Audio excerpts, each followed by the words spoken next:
On this computer. Cool. Okay, so we are now recording on Zoom and we are live on Instagram. So I just want to say welcome to day 2 of the Idea to Entrepreneur Roadmap, where I'm walking you guys through the 10-step process that we run our clients through on to start their businesses up from scratch. Okay. So yesterday we covered the pitfalls and the keys to success for any new business. The first 3 steps in our roadmap that are all focused on getting your business foundations and strategy down pat. And then, oh yeah, okay, sorry, I got distracted. That noise is so distracting. Okay, so the first 3 steps and making sure that those 3 steps are done before we continue is so important, because otherwise, if you don't have that strategy down pat and all of those kind of big decisions done up front, and like long-term end game goal decisions, then you're going to end up wasting your time, you're going to end up wasting your money, and you're going to end up wasting your energy. I mean, money you can always make more of, but time you cannot. So making sure that steps 1 to 3 are done first is super important. So if we just want to recap, if you haven't caught the replay yet, you can still go back and catch the replay of day 1. If you're on the list, if you're not, if you're on Instagram, go into the link in our bio and make sure that you're on the list so that you can still catch the replays of yesterday and today. But yeah, so step 1 was mapping out your business model. Step 2 was defining your products and services. And then step 3 was getting super clear on who your dream client is so that you can, or so that you know what to say to them, and how to say it, when to say it to who, all that kind of fun stuff. Okay, so today we're going to cover steps 4 to 10. And at the end, I'm also going to be sharing a super special offer that is going to save you both time and money. So you're definitely not going to want to miss it. But first, let's get through the rest of the steps of our roadmap.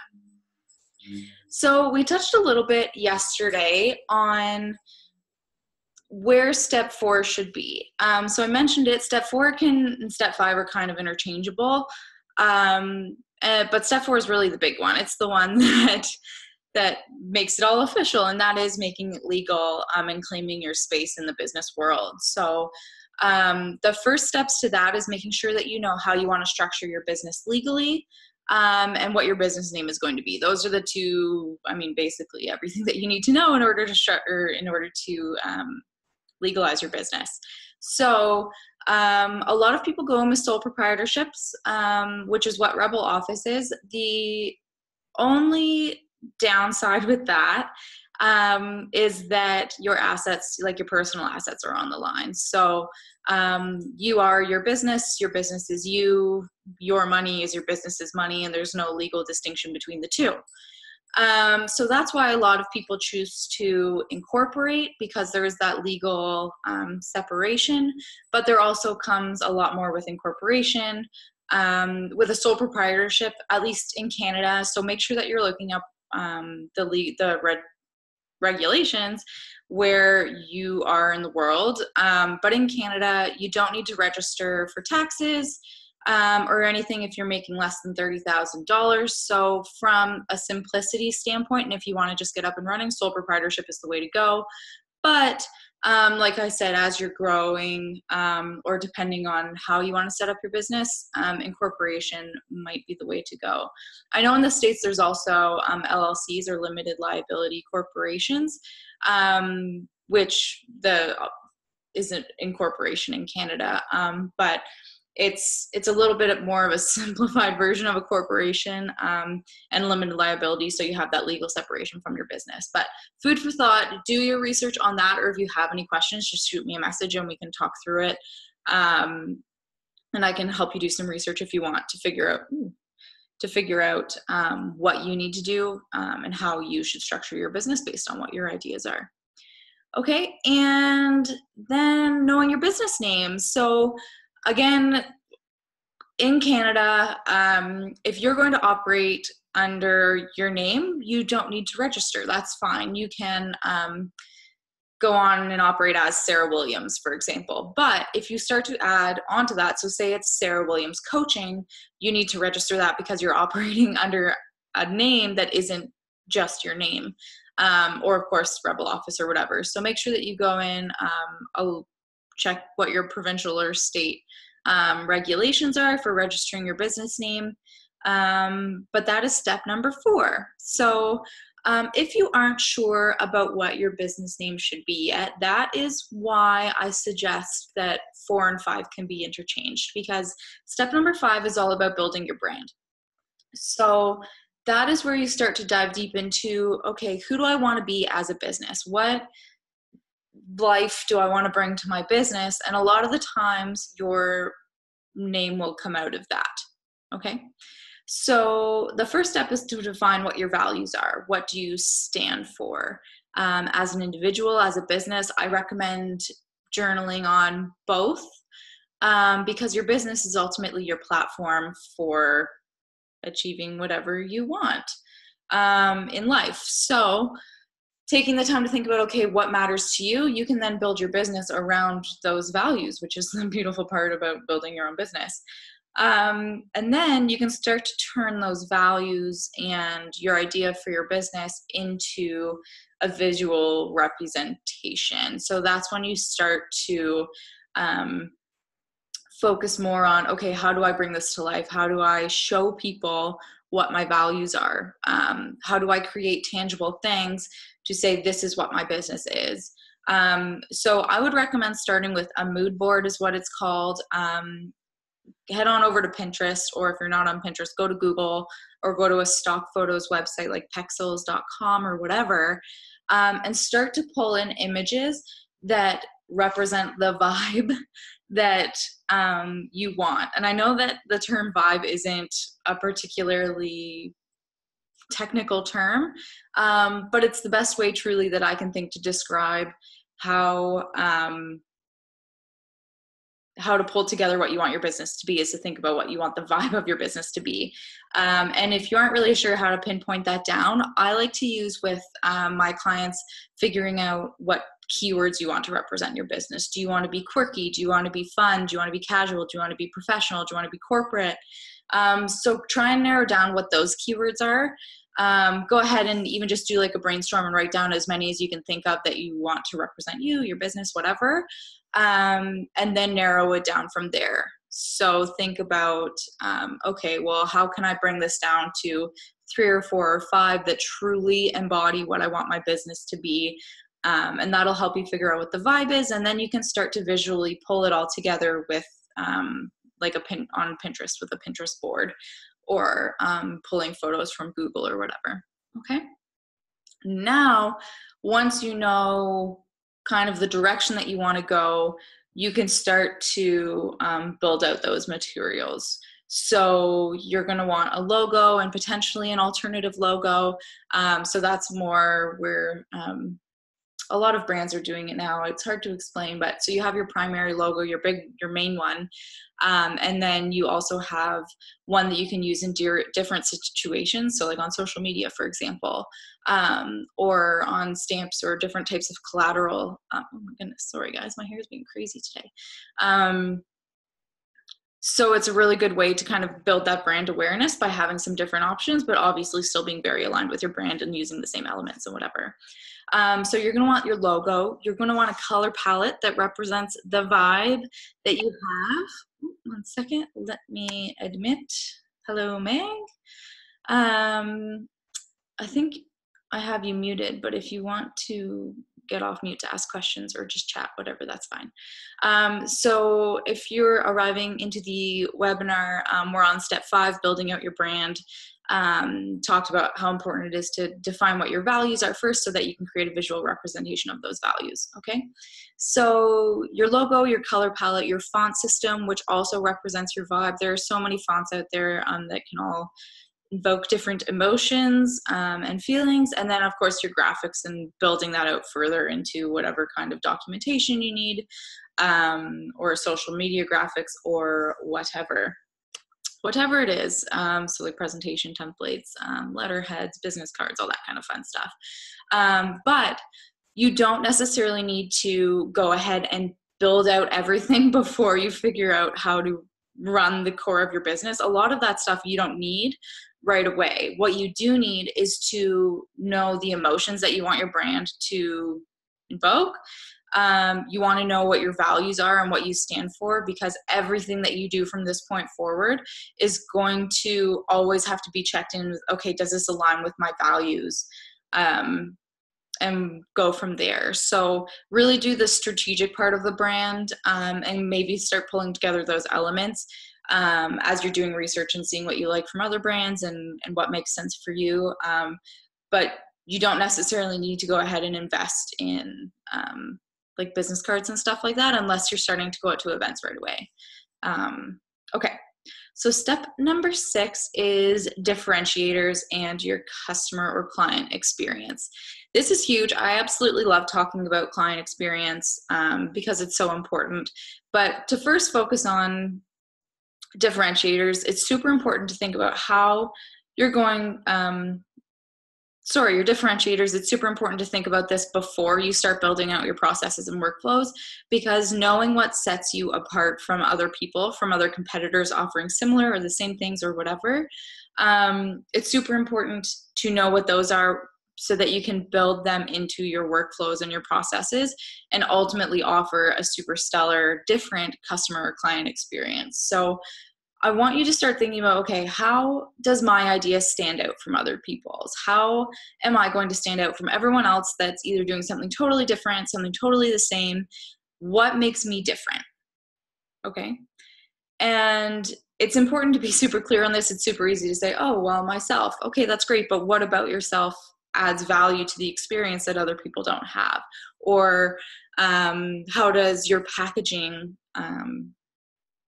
stand out from everyone else's, or how does that add to the experience? So that's how you start to work in how your differentiators impact your customer experience. And a really good way to do this is to think about a bad experience that you've had or a really good experience that you've had. What about it do you know that you should never do again? Or what about it do you know that, okay, that was really cool. Why did I feel that way? What made me feel that way? How can I recreate that feeling of feeling super impressed and wanting to buy again and wanting to tell all my friends? How do I build that into my own? So using your own experiences as a consumer can go a very, very long way for figuring out and being super intentional about how you build your customer experience to add value. Okay. Now, anyone have any questions so far on Instagram or Zoom about making it legal, building your brand, or thinking about your customer or client experience? I'm just going to keep going, and then if questions pop up, I will stop. Cool. Okay. So step number 7 is building your visibility plan. So this is how you're going to be seen, and this is making this a step on its own, is making sure that you prioritize, and this is why we do it anyways with our clients, is to make sure that you're prioritizing the marketing side of it. It's super easy to get caught up in the planning, and it's also super scary to put yourself out there, especially when you've been working so hard on building up this idea. So taking the time and kind of stepping out of the position of you being the owner and it being your product or services, you stepping out and being like, okay, what makes sense for this business, and taking that kind of emotional side out of it, then you can start to build in these intentional actions and plans to say, okay, this is how I'm going to get seen. This is how I'm going to outreach to people like this.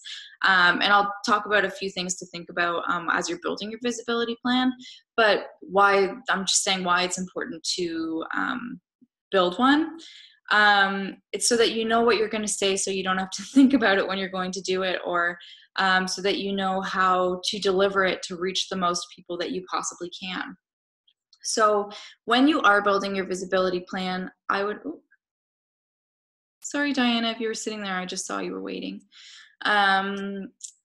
Okay, so for your visibility plan, think about what platforms you need to be on. And a lot of this ties back into what we talked about yesterday with defining your dream client. So you need to be aware of the type of content that they're consuming, where they are spending their time, whether it's on social media, whether they hate social media, then you can't market to them on social media. Or if they hate getting emails, then there's no point in email marketing to them because they're just going to delete it. So you need to start thinking and tying your visibility plan into step number 3, which was your dream client, and what they care about, because that's what your messaging is going to be about. Okay, so think about your platforms. So whether that is social media, whether it is at networking events or conferences, I don't know, what are some other ideas for platforms? Whether it's through webinars and trainings like these.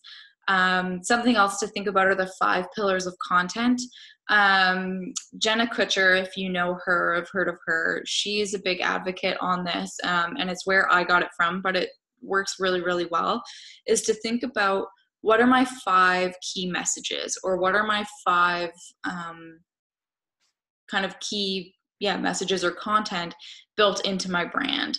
Because then you can start to develop messaging that are very focused and specific with your dream client in mind.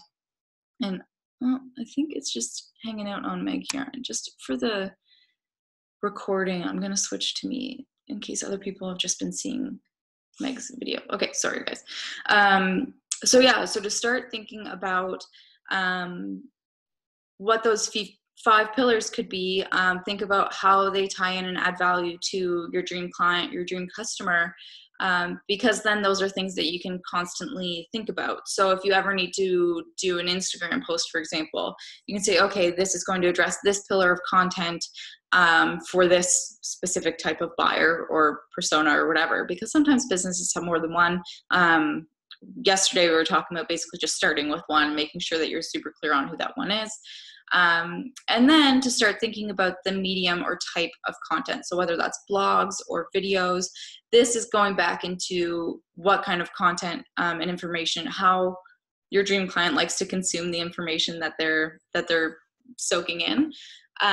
There's so many different ways to do this. If they like reading magazines or white papers, or if they'd rather listen to an audio recording, then maybe podcasts are the way to go. So really, yes, it's very easy to start thinking about, okay, well, this is what I want to do. I hate being in front of video, so I'm not going to do it.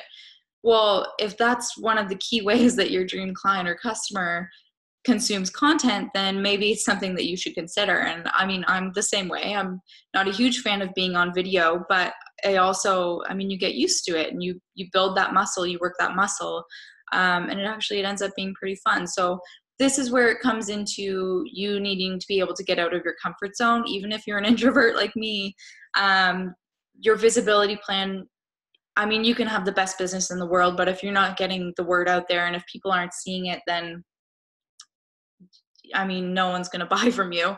So it's super important. And if you ever just need to walk through your ideas for your visibility plan, or say, do you think this would work or whatever, then just DM me or email me or whatever you want. And we'll go from there. Okay. So ultimately with your visibility plan, just make sure that it's manageable for you. Or if you need to outsource or delegate it to someone, then you're in the position to be able to do that.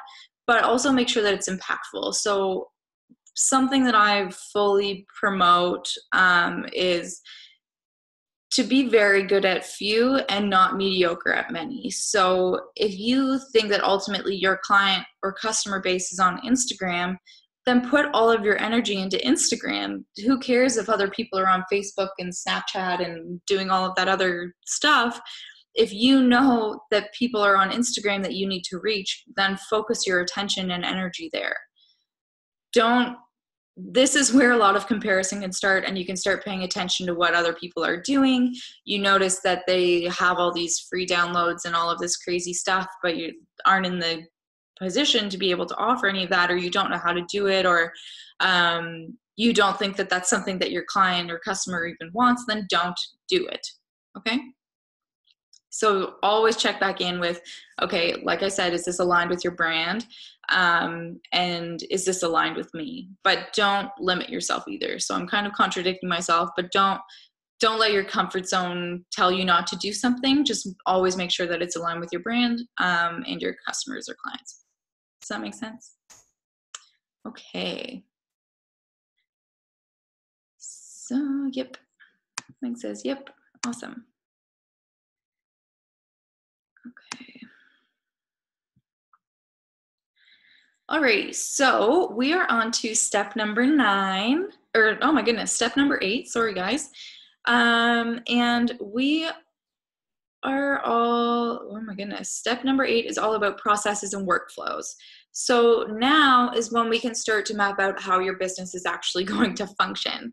And the best way that I recommend people doing this is by mind mapping, or just getting a physical piece of paper, or there's mind mapping software online, free apps and tools and websites and stuff to do it. But visually getting down all of the functions in your business that you can think of is the best way to see if it's even necessary, if you're thinking that you're going to end up doing more work than you need to be. Write down all of the processes that you can think of though. So start with that. Start with a big brainstorming kind of brain dump, and just write down everything that you think of that's going to be involved with starting your business. So whether it's onboarding a client, or packaging up products, or creating shipping labels, or delivering your signature offer, like we talked about in step number 2, or sending out a thank you gift, or filing for taxes, or posting a blog post. Sorry, there's so much that goes into starting a business. So when you can start to see it all mapped out on a piece of paper, then you can start to pay attention to, okay, how can I make this manageable to me? What can I simplify here? Do I really need to do that? Does that add value to my client or customer experience? Is it necessary?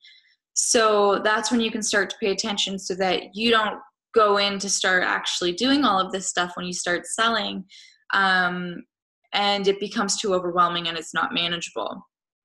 Okay, so I would recommend scheduling in time over the next little bit, and write 1 to 2 processes or workflows at a time, and just get through it. It's tedious work, but it's also super important that you have these processes and the steps that you're going to take mapped out before you actually start doing it. That way, from the very beginning, your clients or customers can have a uniform, impressive experience from the get-go, and you're not scrambling and in total chaos as you go to start delivering your products or services. Okay. So step number 9 is getting your finances, all the admin and organization set up. So this is where stuff actually starts happening. You need to pay attention to how you're organizing your business. I think this is one step that Rebel Office definitely didn't pay attention to when we started. That's why I include it with all of our clients and here with you guys today, because it is huge and it takes away so much stress if you do it right from the very beginning. So my biggest tip is to track your finances right from the get-go. Even if you aren't totally sure that you're going to start a business, if you start spending money and start playing around with the idea, so like say you buy your website domain, like your www.mybusiness.com, but you aren't really sure if you're going to go through with it, make sure you keep that invoice or that receipt anyways, in case you do. So don't start from the very beginning, keep it all in one place. So whether you get physical receipts if you're out at like in Staples or Office Depot or whatever, or if you get the receipts emailed to you, keep them in a folder in your inbox. And I also recommend a spreadsheet. I can actually, one second, let me see if I can share my screen. Because, how do I do this? One second. There we go. Okay. So I use a spreadsheet. Oh, good, it's on it. I use a spreadsheet like this. This is a template that's specifically for clients and members of the Rebel Office membership, but it basically tracks for the whole year basic admin fees, your utilities, your products and services, any expenses that go into that, any of your website or marketing materials and software, training, salaries, so whatever you pay yourself counts. If you hire a virtual assistant or a mentor or a coach or whatever, that all goes in here. Advertising, if you start to get into advertising. So start from the very beginning. I would recommend building a spreadsheet like this right from the get-go, so that you can make sure that you're not losing anything, so that when it comes to tax time and you have to deduct all of these business expenses, that you're not missing out on any money. Cool. And it makes it so much easier when you actually go to do your taxes, that you're not searching through everything to make sure that you've got everything, which in there. Another great way, or another great reason why you should do this, and also track your sales or any money coming in, whether it's from your corporate job or whatever. Money is a very scary thing for entrepreneurs at the very beginning, especially when you have very little. So always kind of keeping in check and teaching yourself, no matter what your kind of money story is from before, you stepping into this boss role now, it's time that you take control of that story. And you start to fall in love with the fact that whatever money you do have, that you're grateful for it, and that you know more is coming. And it sounds really cheesy, but it's true, and it works. And you just need to always know the financial situation that you're in, that your business is in order to make those smart decisions. Okay. So yeah, that's my biggest tips in terms of admin and organization, is money, knowing where your money's at. But like I said too, think about how you want things set up and how you want to keep things organized. I would recommend taking your time with this as well, and rushing as you're building your business will just make things disorganized and chaotic. It's super easy to let things get out of control at the beginning stage. So be super intentional about how you're storing things, whether it's physically in an office space. I would also, kind of on that note, I'd recommend defining a physical workspace for you. I mean, saying I work on the couch or at the kitchen table sometimes, but most of the time it's better to distinguish a space that you're going to go work at, so that you stay focused and motivated, and you know that when you're in there, that's the time that you work. I mean, really, you're going from, most of you anyways, will be going from corporate office world to being at home alone all day. So building in those accountability measures with yourself is super important. You're basically training yourself to be able to work, and it's super easy at the beginning because you're super excited about your idea and you want to do everything all at once. But eventually it's your job now. So you do need to set in those measures, and set those boundaries, and make sure that your family knows what those boundaries are too, so that, they know that you've got to work during that time as well. Anyways, that's just my food for thought on step number 9, finances, admin, and organization. So now going into step 10 of our roadmap is planning for the future. So once you have everything in place and you're starting to get the word out there, and you're starting to touch base with people. One second, let me just make sure that I didn't, okay, we're good, sorry. It's important to make sure that you know what your next steps are. How are you going to keep the momentum going? So you've done all of this work to build the foundation of your business. You know what you're going to offer. You're ready to go. You've started to post on social media. You've started to let people know that this is your idea, and that you're open for business and all of this great stuff. So now you need to keep the momentum going. Now you need to make sure that you're focused on 6 months from now or a year from now, and you start making those intentional boss decisions today, right now. Because if you want to get somewhere 5 years from now, you need to start acting like that today. If you want to get somewhere tomorrow, it doesn't happen. Like, you need to start acting like that and start making those decisions now. So the best way, I'll share, oh my goodness, I'll share my screen again with this action planner that I made for another webinar, actually. But it's what I use in Rebel Office. There we go. Can you guys see that? Sorry, Instagram. If you want to catch the replays with all of these screen recordings, make sure that you're on the list with the link in our bio. But okay, so this is the action plan that we use. So it maps it out for the whole year. It can be any time period that you want. And this top part is to just know what offers you have going on at the time. So say you are launching an online course, or you want to launch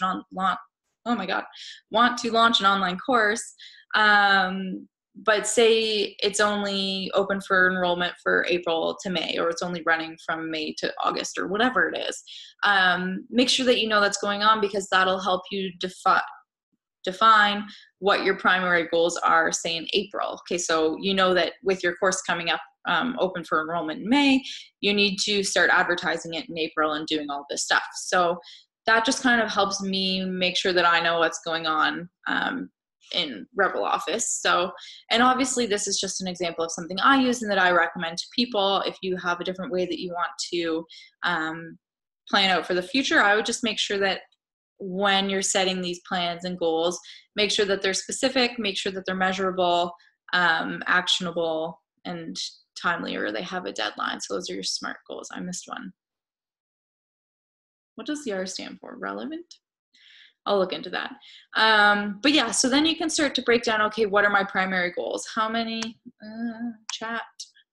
Realistic. Thanks, Diana. 100% realistic. That makes sense. Okay, so now you start to think about, okay, what goals, what's my main goal for the month? So yes, you're going to have all of this daily stuff going on in your business, but how do you keep working towards that end goal? How do you keep working towards that big goal that you want to have at the end of the year, at the end of the 5 years, or whatever it is? While you're still working on the day-to-day stuff, you still need to be working strategically and intentionally towards the bigger thing. So if ultimately you want to build up your blog and become this leading go-to blog for whatever topic, then maybe you know that you need to get onto Pinterest because Pinterest is a leading blog traffic generator. So, okay, my main goal for January is to get my Pinterest set up. Okay, so now you break that down into, okay, what tasks need to happen in order to get, and this is just an example, this can be applied to absolutely anything. But okay, so in order to get Pinterest, I need to optimize my profile, I need to create graphics for my blogs, and I need to get the app Tailwind and schedule all my content into Recycle itself. There's 3 tasks that can easily be broken down. You can just, if you have some time, you can say, okay, what's on my to-do list? And you can just come here and work through these small tasks that you've broken down into manageable things. It's no longer this thing, oh my God, like all of Pinterest, how do I set that up for my business? Now you've broken it down into smaller tasks, and you can just chip away at it and start and keep working towards that big goal without that feeling of overwhelm come in. So that's just an example. Maybe at the start of the business, that's not necessarily going to be your primary concern. Maybe it's more setting up your newsletter or building up your wait list. So figuring out what your big projects are for the month, whether you have 1 to 2 to 3, and then breaking those down into as small tasks as possible. That is my recommendation for, here we go. That is my recommendation for building an action plan for the future. And it's okay to do 3 months ahead at a time. You don't need to map out the whole year. Things are going to change, especially as a new business. You're going to learn what works and what doesn't. And you're going to go from there. So yeah, start with 3 months and see what happens. But yeah, okay, so that is step number 10, plan for the future. While you're doing that though, and maybe before you do it, I would recommend sitting down and maybe journaling. If you're into journaling, and even if you're not, you should still try it, because it does truly help you realign with yourself and where you want to go. But sit down and journal about, okay, what do I see my business doing? So this is kind of full circle, bringing you back to step number 1 and making sure that all of the work that you've done is still aligned with where you originally saw your business going. Is what you originally saw what you actually want now that you've done all this work? And just kind of check in with yourself, reflect, and realign yourself with where you want your business to go. Does that make sense? Does anyone have any questions about those 10 steps for starting a business? I know it's a lot, and obviously it does not happen overnight, but knowing what you should be working on helps you also to know what you shouldn't be working on.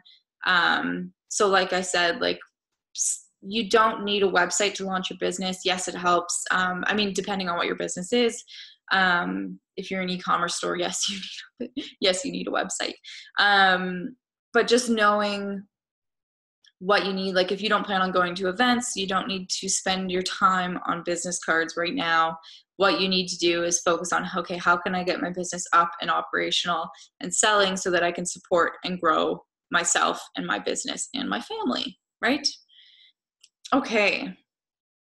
I will just keep going. If any other questions pop up, no problem. I'll just stop and answer them for you guys. Cool. Okay, so now if you do know that starting a business is something that you really want to do, and you know that it'll give you that freedom that you really do want and that you're looking for, but you're feeling like all those steps are a lot, because they are, and it's overwhelming sometimes to think about doing everything by yourself. I want you to know that you don't have to do it by yourself. Let's get on a call and work out a plan to figure out how Rebel Office can help you, or even just what the next one thing that you need to be working on. No pressure. Let's just hop on a call. And if you are ready to kind of get started, but you also want the mentorship that's going to walk you through the entire process that we've worked through, and also save you so much money. I don't know how much money I spent on online courses and personal trainings and coaches and consultants at the beginning, when I wasn't even sure what I wanted my business to be. So it's possible to find people that'll actually help you build the business that you want, and you don't have to do it yourself or DIY everything, and you don't have to take all those self-study courses and so on. You can have that human support. So if that is something that you want, and if you book your call with me by Friday night, so 2 days, 48 hours or so, plus a few hours to bring us into the nighttime or the evening, I want to offer you something super special. So I'm about to launch with Rebel Office this starter track for our All-In Accelerator program. Normally the Accelerator program is for people who have established businesses, who want to build in the systems and automations, but I started to work with people who really just wanted to start their business. And I realized that, it's a really crucial time. And while I went into it DIYing everything because I didn't know anything of what I was even doing or why I was in business, having that mentorship can save you, like I said, all that time and energy and money. So this program is designed for people like you who are either ready to start a business of their own, full-time or part-time if you want to keep your corporate job, or if you're new to business and you want to make sure that you're getting set up properly. So this starter track of the All-In Accelerator program, I'm going to be launching it at $1,800 Canadian for 3 months, for a 3-month program. So with that, it's 9 60-minute workshops over 3 months. So there's 3 weeks of workshops and implementation week, and then another 3 weeks of workshops, implementation week, etc. It also comes with these customized templates, like some of them that I showed you, spreadsheets and tools to keep you organized that are actually tailored to your business. So I'm not just going to give you a generic template. We're going to make sure that it's working and operating, so you can use it in your business right away, as well as lifetime access to Rebel Office membership, the collective, and unlimited Slack and email support for the entire program.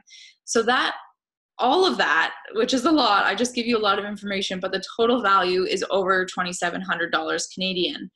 But because you're here, because you're showing up, because you know that starting a business is something that you want to do, and if you book your chat with me before Friday, the call doesn't have to be by Friday. It could be next week or whenever, but if you book it by Friday, then I want to offer it to you for $1,500 or $500 a month for the 3 months. And with that, I want to throw in a bonus month on top of that, so you get the extra support with weekly half-hour accountability calls and that hands-on support and unlimited email and Slack support for that whole extra month. So you get 4 months for $1,500, and basically I'm there to do absolutely everything I can in my power to make sure that you get your business up and successful and exactly how you dream and want it to be. So that is my offer to you, over $1,000 in savings, ultimately with the bonus month and the $300 off the main program.